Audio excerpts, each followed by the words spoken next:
but only if it's performed the right way. So the way you see a lot of people doing it, they pay no attention to hip position. So standing on one leg, they bend over at the waist, and notice her hip is opening up towards you. So her foot's turning out and her hip is opening up. You can come up, just do 2 reps like that.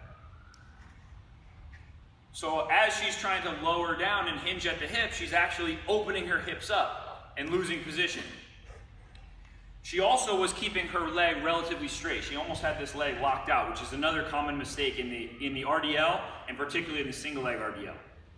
So that is going to change the working musculature, and people do that because they typically can't get down low enough, or what they think is low enough. So in order to get lower, they end up opening this hip up, and that gets my leg all the way up.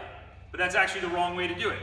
So the right way to perform this exercise is keeping the pelvis neutral, meaning the pelvis has to stay facing forward the whole time and not open up. So what we're going to do here, I like to start it with the knee out in front as people are learning this movement. Usually we'll do it unloaded, and we'll spend a lot of time just learning how to do it because it's such an excellent movement if it's performed correctly.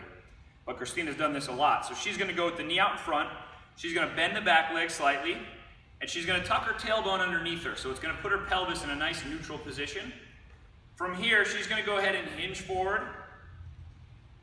As she brings her torso forward, her leg comes back. She's only going to go forward as far as she can until she feels this hip start to open up. If the hip opens up, she's going to stop there and come back up, and we'll work on this position with the hips facing the ground. So go ahead and come up from there and do another one.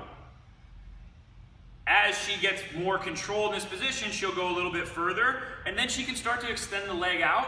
I like to cue her to point these toes at the floor the whole time, or almost point the toe at the opposite foot. That's going to help keep this hip down, which is going to be the most common mistake. So pointing those toes at the other foot is going to help keep those hips neutral. Go ahead and come up again and show me one more. Just go through the full thing. I like to bring the knee out in front as well at the end and come up, because it helps the cue getting the hips all the way through. So we're really working a lot on a dumbbell, and you want to position yourself one side, one side of your body alongside the bench. So in this case, my right hand side. I'm going to place my hand on the bench, my right knee, and basically I've just got the palm of my hand, of my left hand facing in towards me, with the dumbbell just in a fully extended position. And then what we're going to do is perform a rowing motion where we bend at the elbow and we take the arm right back, keeping the elbow in close to the side of the body the whole time. And so the dumbbell comes up towards your armpit. So I'm going to perform 5 of those.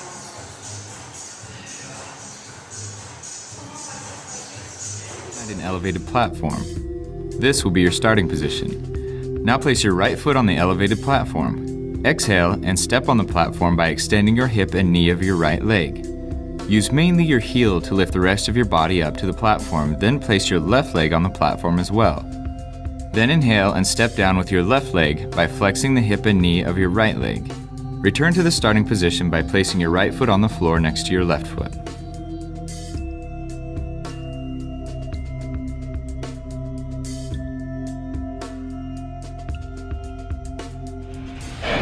Seated calf raise. Again, if your gym has a seated calf raise machine, by all means use it. However, I'm going to show you that you can do these exercises anywhere with anything. Take 2 dumbbells, put them towards the end of your leg. Knees at around a 90-degree angle with a 45-pound plate in front of you. Hold the dumbbells in place. Raise up. 1. Squeeze at the top. This works your soleus, which is your inside of your calf, which gives you that nice, round, thick look. This apart and bring the dumbbell up behind your head so that it's resting on your trapezius muscles. You do not want the dumbbell to be resting on the back of the neck. You want it to be resting on the tops of the shoulders on either side of the traps. Take an inhale, arch the back slightly, and then push the glutes out behind you, keeping the back completely straight and holding the dumbbell in place as you lower forward. This is not a Lowering forward from the waist exercise, this is an exercise in which you push your glutes out behind you so that you feel a stretch in the hamstring. There should be a slight upward curve of the lower back the entire time. Remember, you are pushing your butt as far as you can out behind you, keeping a soft bend in the knees to feel it in the hamstrings.